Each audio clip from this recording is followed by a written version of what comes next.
Here today, Gardner's going to come forward and lead us in the national anthem.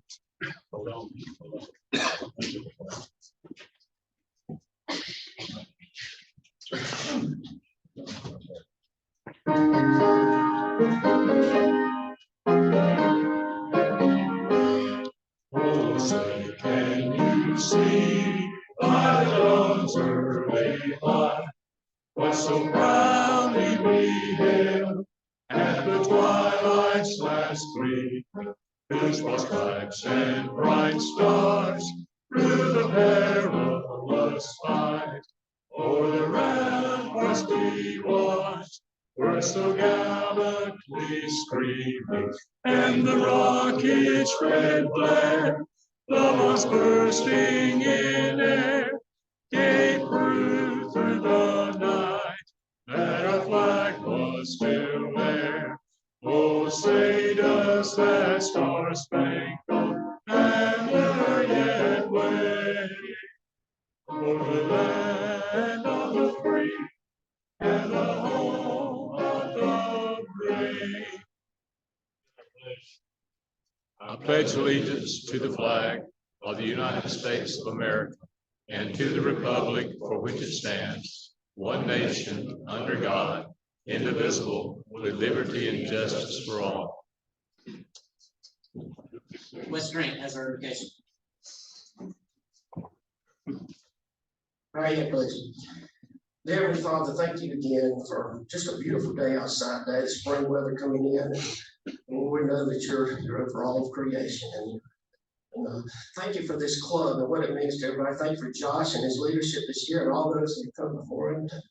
And the things that we do each and every day to help people outside of this club, all around the world, in this country, in this nation, in our city.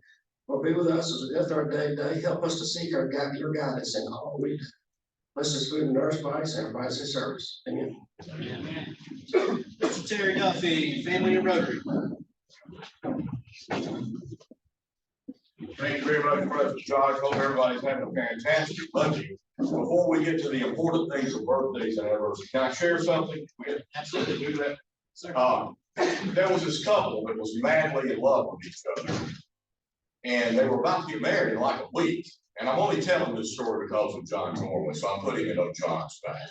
And they were about to get married, and unfortunately, they got a horrible car wreck. Both of them were killed.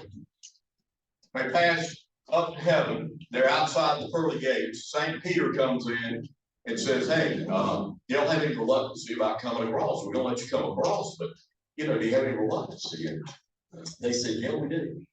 Said, this is going to be like eternity. We were about to get married and said, can we get married before we get into heaven? We want to, be together forever. He said, yeah, but you're going to have to wait out here. And so they began to wait and wait. It got to be 3 months, got to be 4 months, and they're still sitting outside. They hadn't gotten in. And they got to talking. They said, I don't know, this may not be a good idea. This is eternity. It's going to last forever. What if we get to heaven and we don't get along? So then the question came, can you get a divorce in heaven? And so we got to talking about that. So St. Peter shows up about 6.5 months later. Great news. He said, you can get married, we'll get you married, and then bring him to heaven. They said, well, wait a second. We've been talking. We might need to think about, can we get a divorce? He said, oh my God, don't do that to me. He said, it took 6.5 months to find a preacher. I can't imagine how long it's going to take to find a lawyer. Birthdays. Morgan English, April 15th, tax day. Robert Ferguson, April 17th, anniversaries. Larry Williams and Sharon on the 16th. Stephanie Crow and Kevin on the 18th. Tim McCready and Janet on the 20th, along with Ben Slingland and Shane on the 20th. Hope you all have a great week. Thank you. That joke come from John Plumley? I'm not going to blame it all the way. All right, Just the Lord Bruce, part. please come forward and introduce our guest.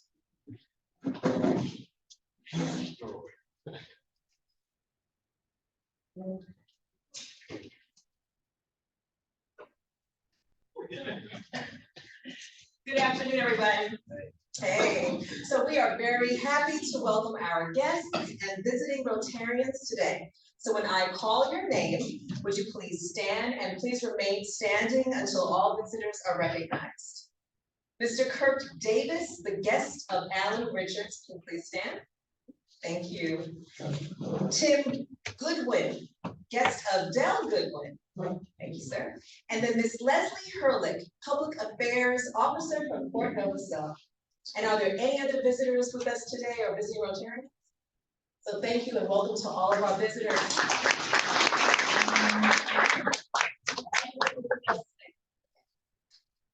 Thank you, Ms. Laura.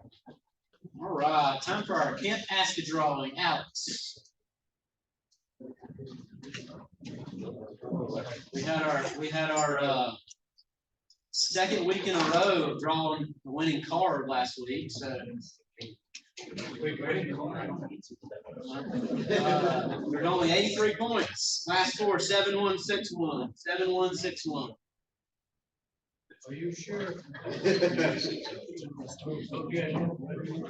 Can you make it 3 weeks in a row?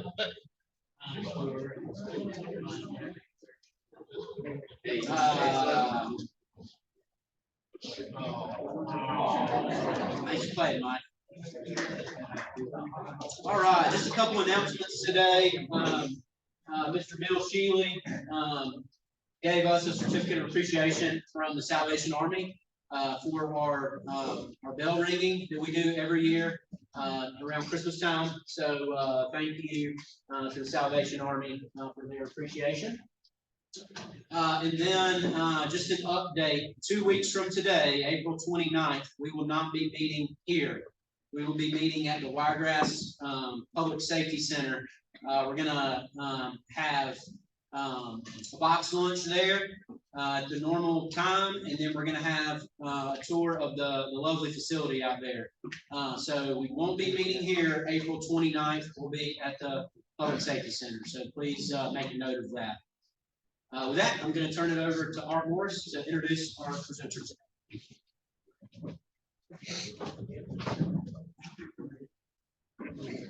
First of all, I want to thank Alan Richards for lining this program up. I think it's going to be an outstanding program. You're going to really enjoy it.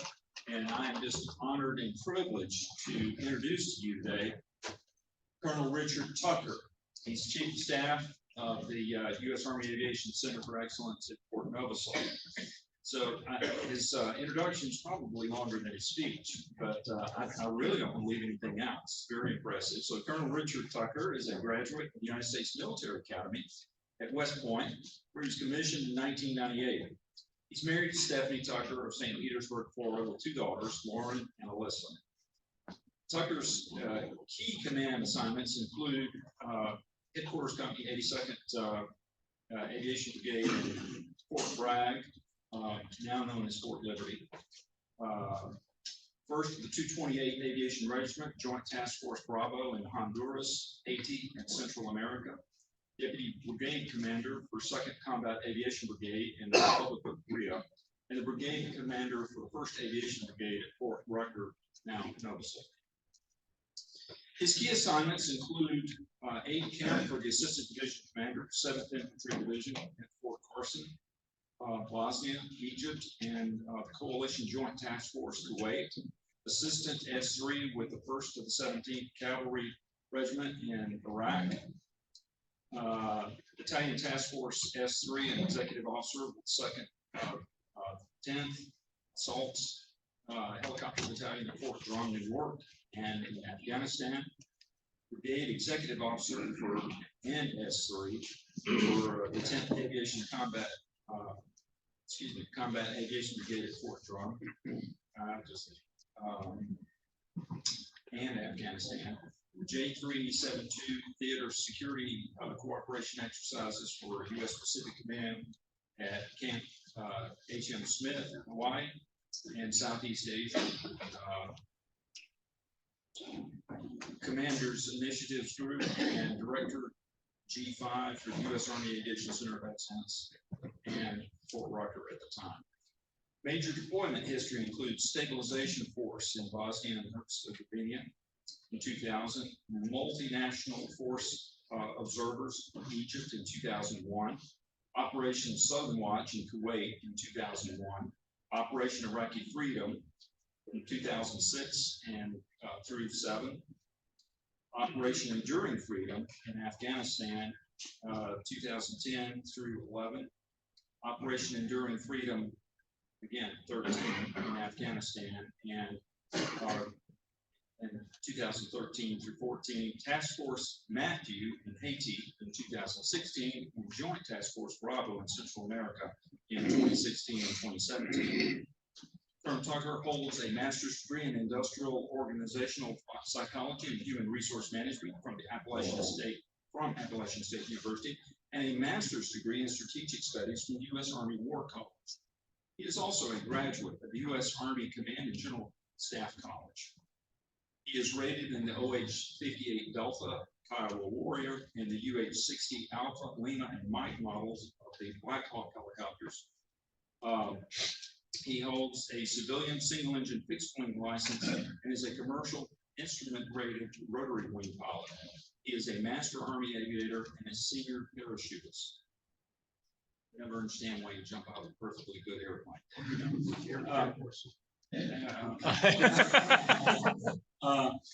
His awards and decorations included the Legion of Merit, Bronze Star Medal, 2 of them, Defense Meritorious Service Medal, 2, Meritorious Service Medal, 5 of those, 2 Air Medals with Valor, 2 Air Medals, Joint Service Commendation Medal, Army Commendation Medal, 2 of those, Army Achievement Medal, ×3, National Defense Service Medal, Armed Forces Expeditionary Medal, Afghanistan Campaign Medal with 3 stars, Iraq Campaign Medal with 2 stars, Korea Defense Medal, Armed Forces Service Medal, Humanitarian Service Medal, Army Service Medal, NATO Medal, Meritorious Service Unit Citation, 2 of those, and the Joint Meritorious Unit Award, 2 of those. He's also been awarded the Combat Action Badge, Master Aviator Badge, Senior Parachutist Badge, Air Assault Badge, and the Order of St. Michael Silver Award. That's very impressive to me.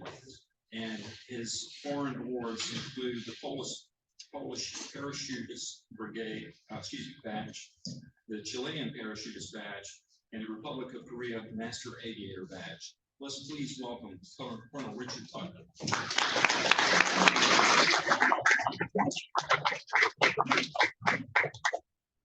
All right, thank you for that introduction. Leslie, we are not going to send the full bio next time. So I think you lost half the audience there once you said my name right through. But thank you. It means a lot to me.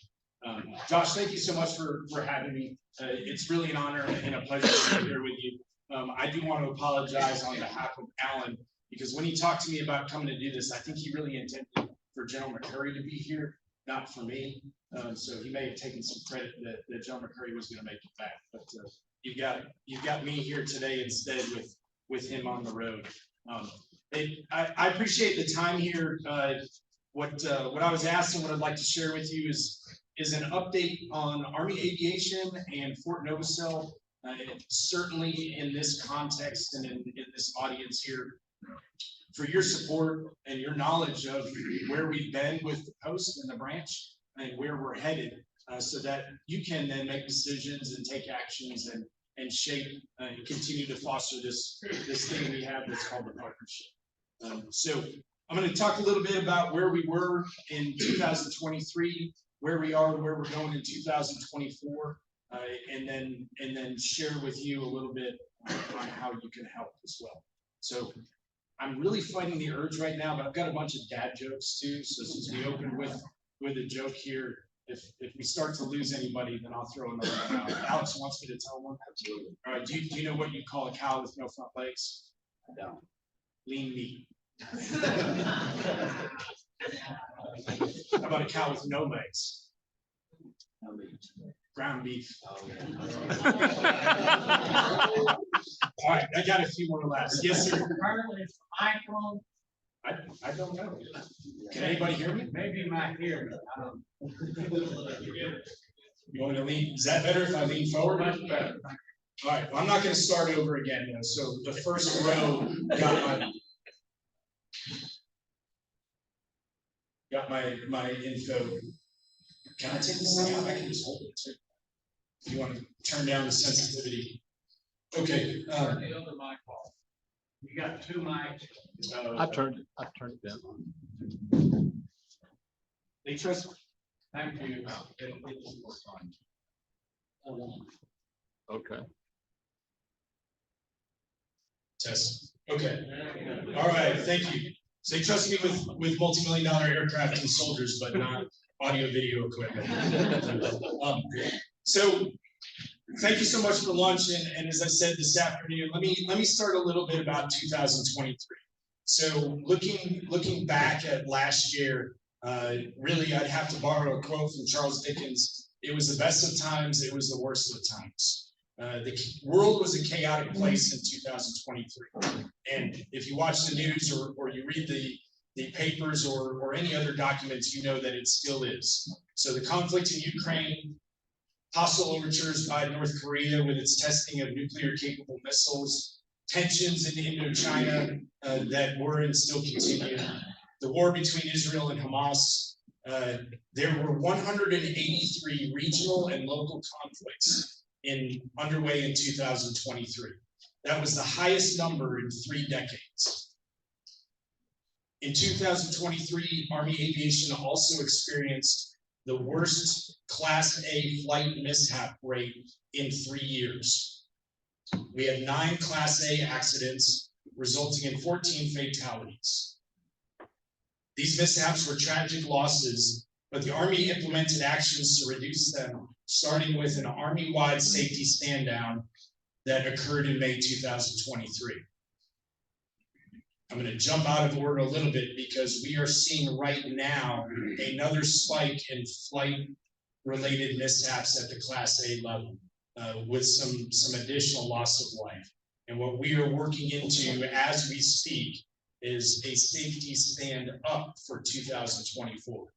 So this year, instead of shutting down all operations and examining the causes and what actions we can take, we're going to reinforce what we learned from last year and conduct additional and more training in specific areas like loss of tail rotor effectiveness, which has been the contributing factor to really 3 of the last 5 accidents.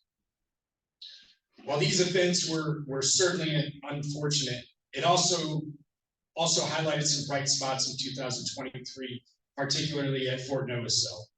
So we just concluded on Fort Novosel the 41st anniversary of the Army Aviation Branch.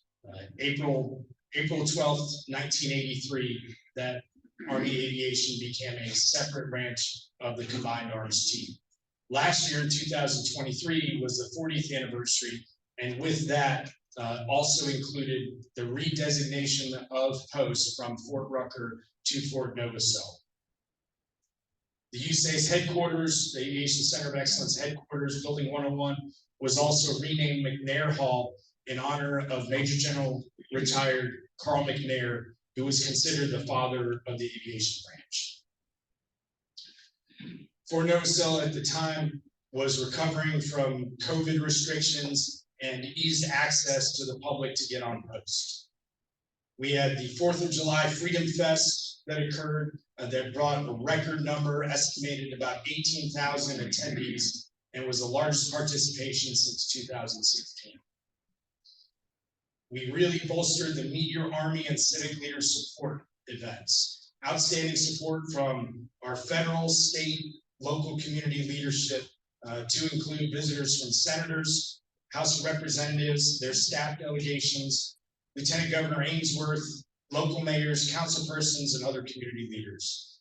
These visits really enabled us to brief and share and ask for help from all of these different visitors and delegations, provide tours of Fort Novosel, and left a better understanding amongst all of the challenges and the mission from our own perspectives and where we sat. And we continue to see this making a difference in our relationships. In 2023, the Aviation Center flew over 223,000 flight hours. So to put that in perspective, we have a large number of aircraft that are stationed at Fort Novosel, just over 513 on any given day. That equates to 13% of the entirety of Army aviation airframes. So Compo 1 active duty, Compo 2 the National Guard, and Compo 3 reserve comprises all of Army aviation. And we have 13% of all of those airframes parked out here at our Army heliports and our Army airfields. But that number of flight hours that Fort Novosel executed and flew was 36% of the total flying hours for all of the Army worldwide. We're done right here in your backyard. The gated community here in the Wiregrass called Fort Novosel. We trained 14,135 students at Fort Novosel, of whom just under 1,400 were initial entry rotary wing units. We also trained 513 international students from 34 different partner and allied nations. These numbers also do not include training and numbers at Fort Huachuca, Arizona, where the 1st Aviation Brigade has an unmanned aerial system battalion stationed, or an entire aviation training brigade, the 128th, at Joint Base Langley, Eustis, in Virginia. We continued our return to normalcy from COVID-19 epidemic restrictions, and really these were the salient accomplishments in 2023. There's many more, but I think you're probably more interested in 2024 and our future. So looking ahead, from a big Army perspective, we have a new Army Chief of Staff, General Randy George, as the 41st Army Chief of Staff. He's commanded every level from company to corps, and he understands Army aviation. He kicked off his time allowing a senior leader forum and discussing with aviation leaders and presenting at the Aviation Senior Leader Forum earlier this year. He established 4 priorities for the Army, and we're pretty pleased about that because our focus and priorities nest in with those very easily. We were already working on. The first one is generating aviation warfighters. So that is one of our core functions. That's why the Aviation Center of Excellence in Fort Novosel exists. The second one is developing ready units. So as the generating force of the U.S. Army as part of Training and Doctrine Command, the Aviation Center has that core mission of training and generating warfighters. We also have a mission to provide doctrine, tactics, guidance, assist with policy, assist with the force modernization, all for the units that are operationally throughout the Army. The third focus area is continuously transform. So if you're involved with the defense community over years, you've heard modernization priorities, you've heard transformation. Well, let me tell you, they're all intertwined. So as we continuously transform, that means not only looking at the equipment that needs to be purchased or developed or tested, but also where are we going to do that? What are the military occupational specialties within the Army that need to be created or deleted to support them? How are we going to fight in the future? Because the way we fight in the future is not going to be the way that we did it throughout Iraq, Afghanistan, Syria, and others over the last 20 plus years. So all of that becomes a focus as we continuously grow and evolve and different decisions are made, that we make sure we have the entire spectrum of support and guidance in place.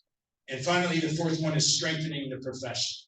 So it is important for us to acknowledge and to share our history and where we came from, so that this uniform means something as people walk into a club meeting, as they walk into an event, as you see a young soldier going through the airport, whatever it is, that they understand the profession that they become part of, and that we foster that and we educate and support it.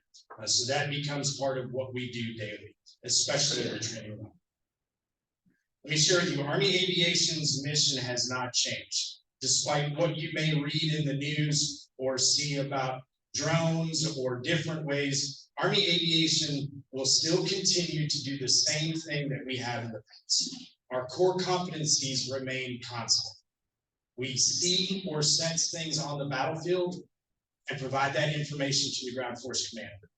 We strike utilizing the most lethal attack aircraft in the world, the H-64 Echo Apache.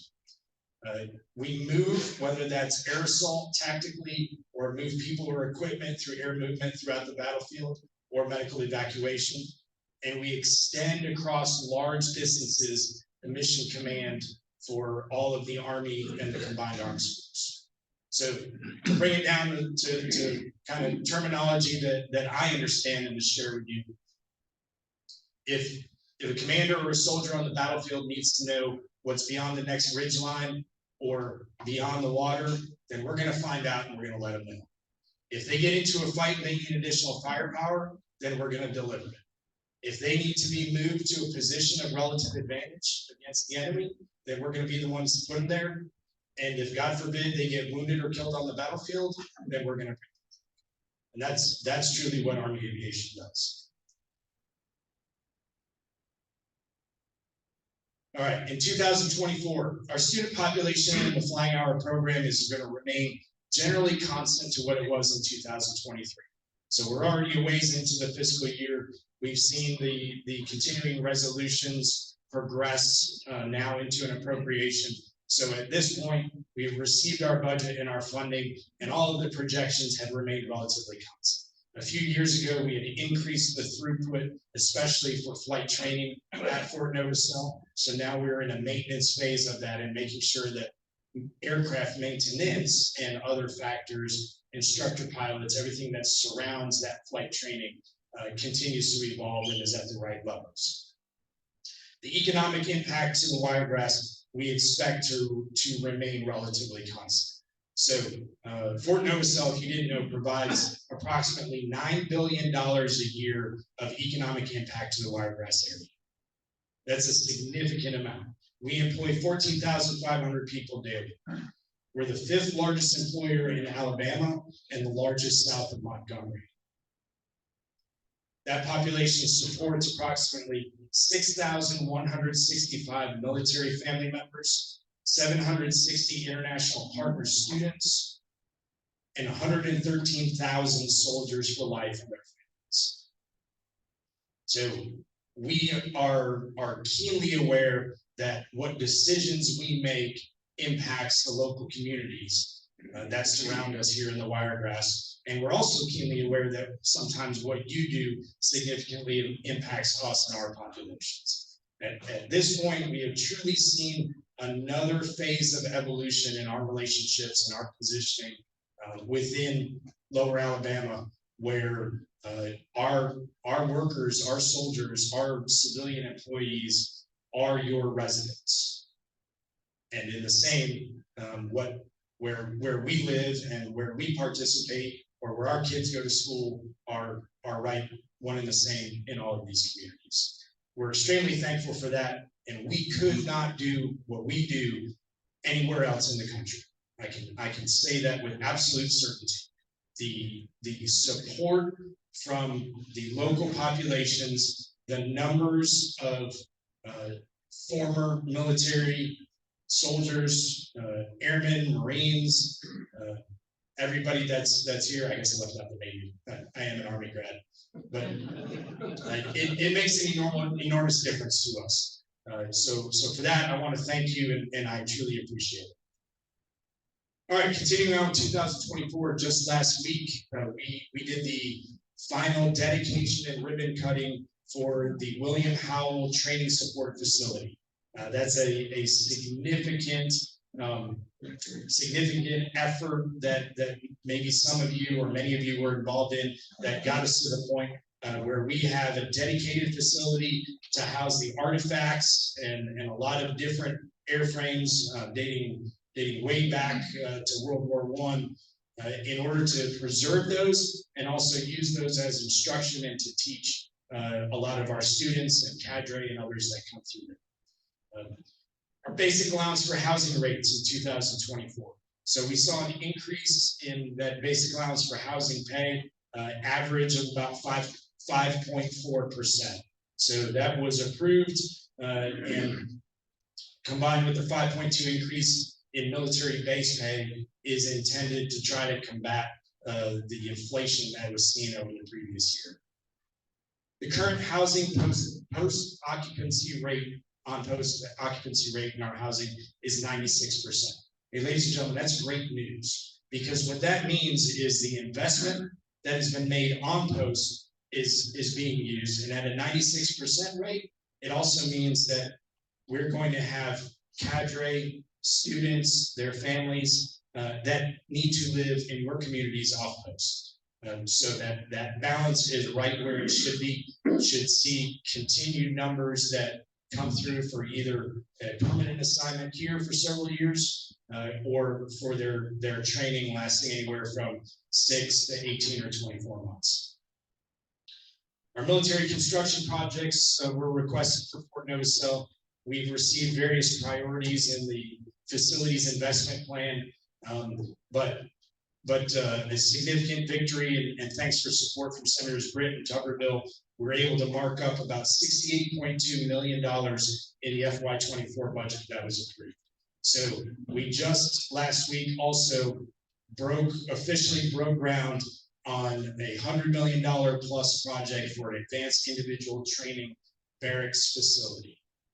That facility is within the Secretary of the Army and the Chief of Staff of the Army's focus and priorities for housing, specifically barracks, to combat really age-old, dilapidated facilities, and also will allow not only our privates that are coming here for their real first experience in the Army to receive world-class training and live in an appropriate facility, but it also allows us to begin renovation and cascade the rest of the soldiers, whether they're here for training or permanent party, through the barracks that are on post.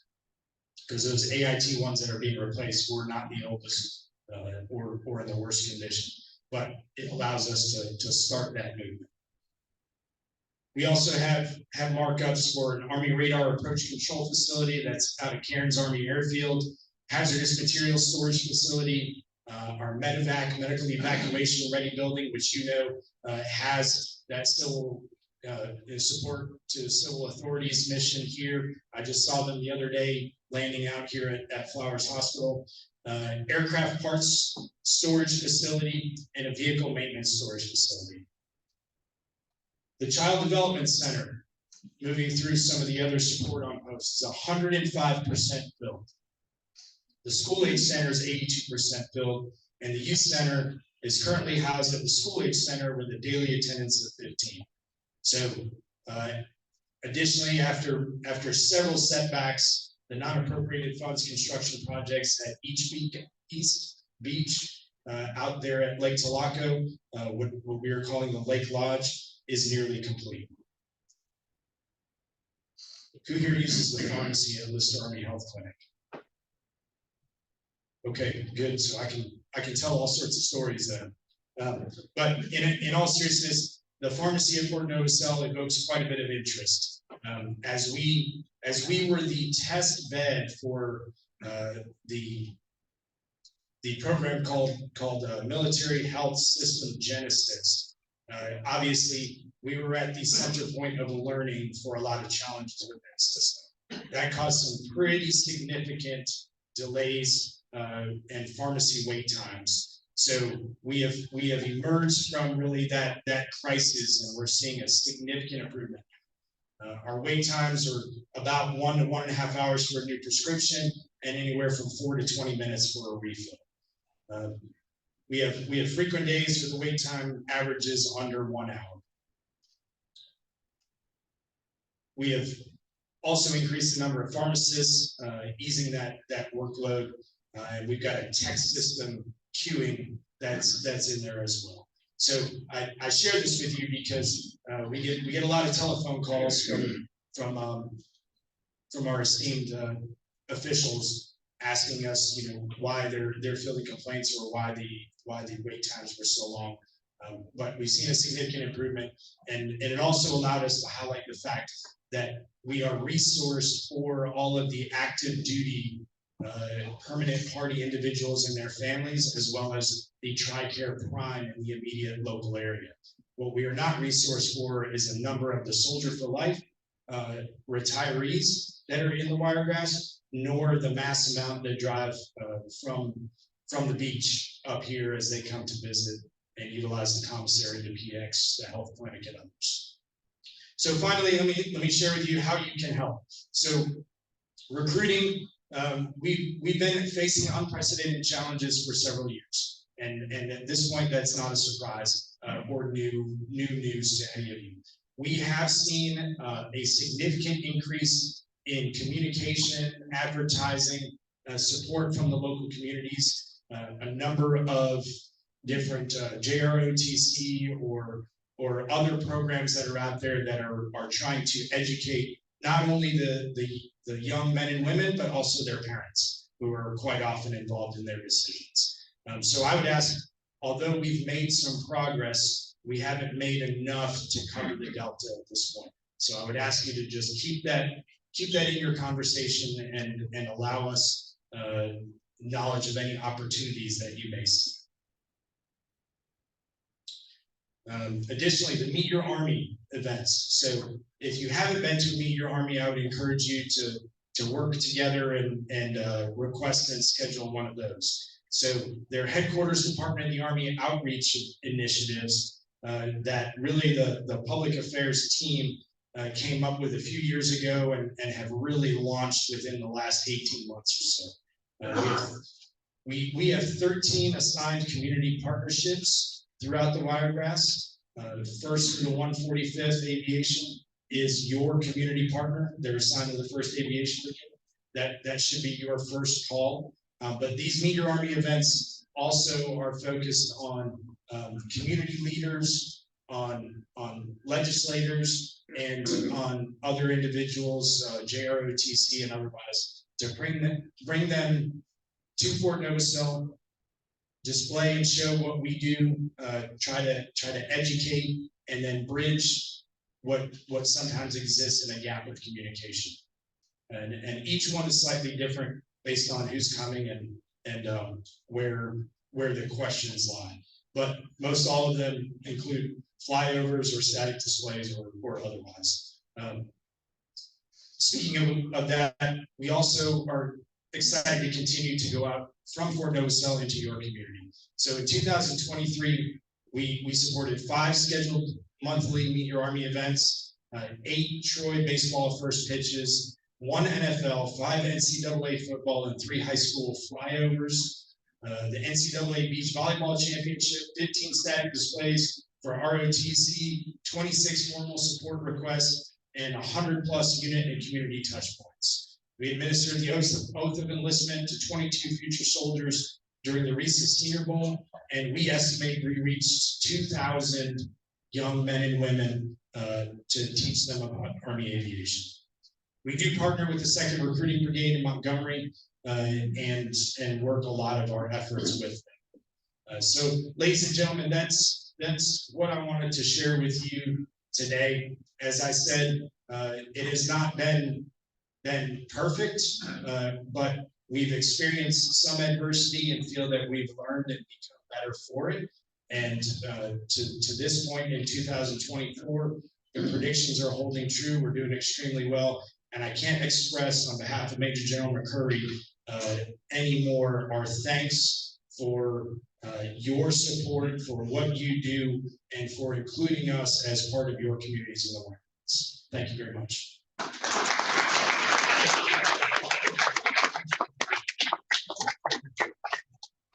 Okay, I'm gonna get a drink of tea, but I'm welcome to entertain some questions here for 2 minutes.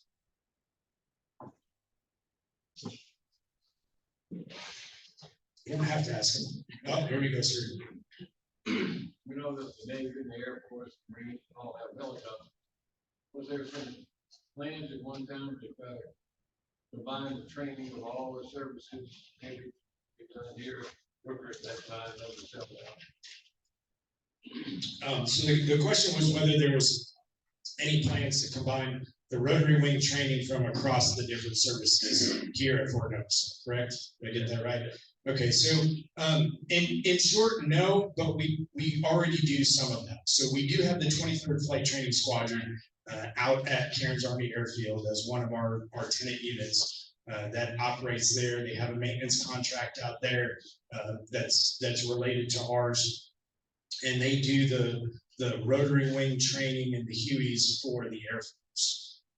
But as we see different services trying to tackle problems in different ways and really looking at how they run their flight training, how they integrate with the unmanned systems, I don't think we're going to see a significant push to pull it here to this point. But I also don't see any of our efforts reducing for the foreseeable future either. Yes, sir. I just want to say thank you on behalf of Progress Area Food Bank, because the commissary donates products to the fighting food hunger here in Wiregrass on a regular basis. Thank you for that work. Yes, sir. Thank you. And I'll pass that along to them. I'm going to attempt to take zero credit for that, but I will certainly let them know. And I know to that point, usually at different times throughout the year, there's fun, physical fitness training and other rucks and stuff like that to try to help you out as well.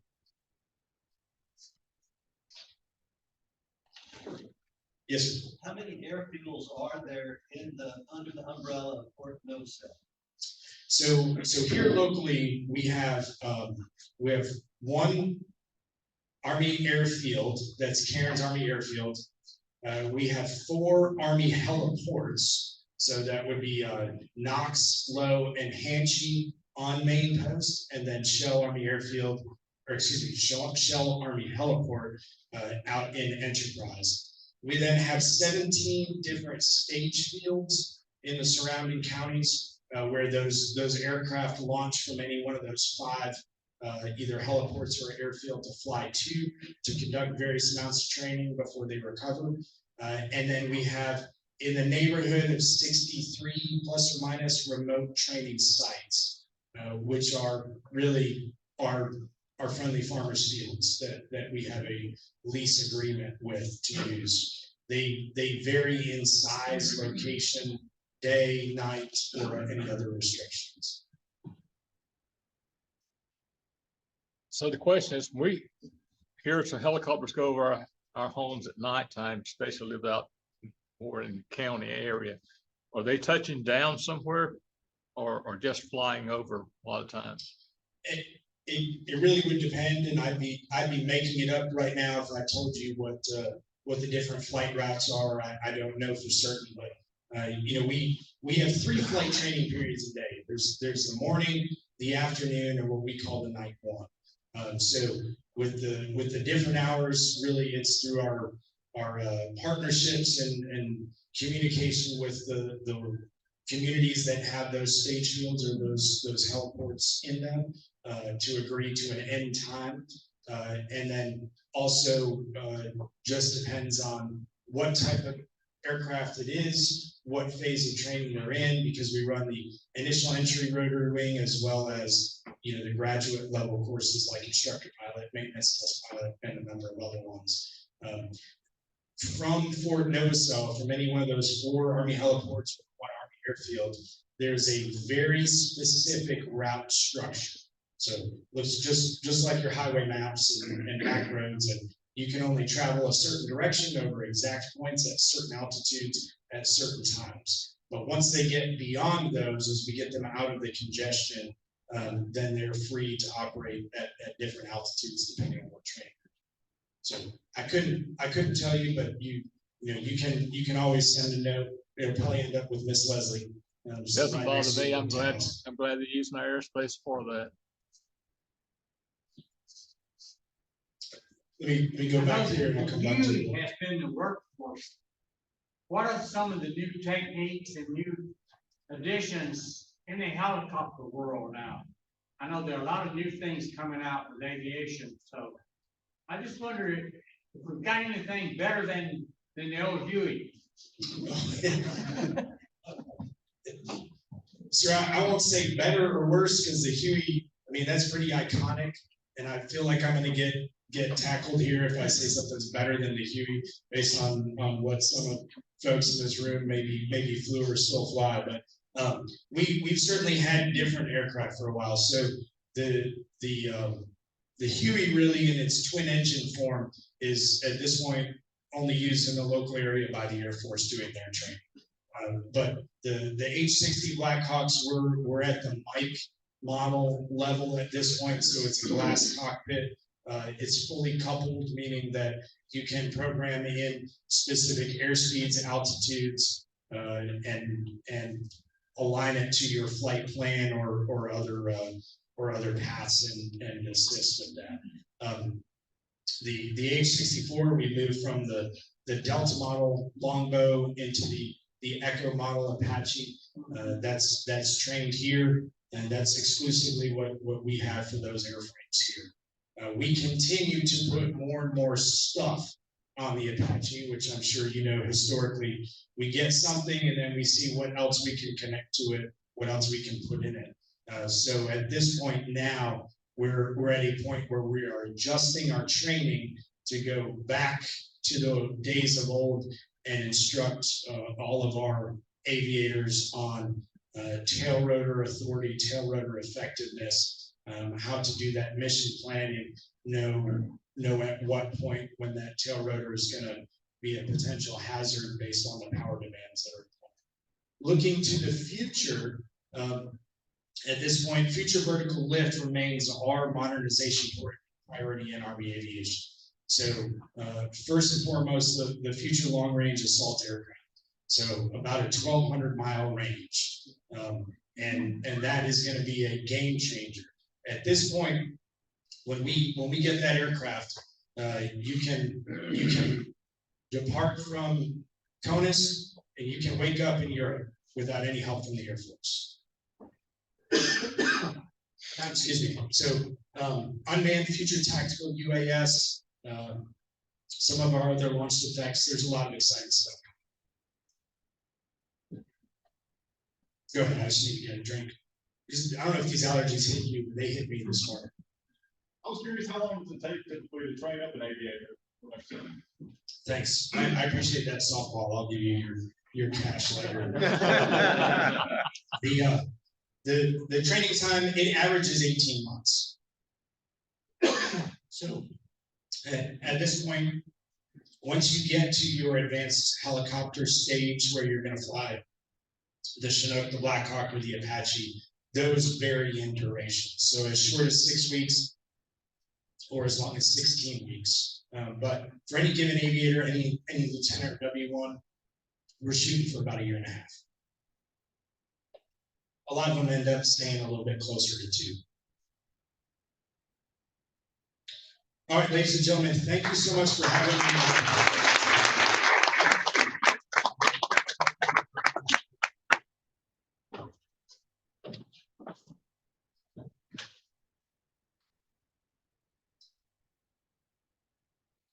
Thank you, Colonel Tucker, for being with us today and for your leadership in our country.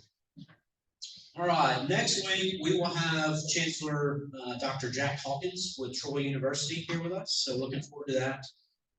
Just a reminder, there is a board meeting today, so if you are on the board, we'll meet immediately following this meeting.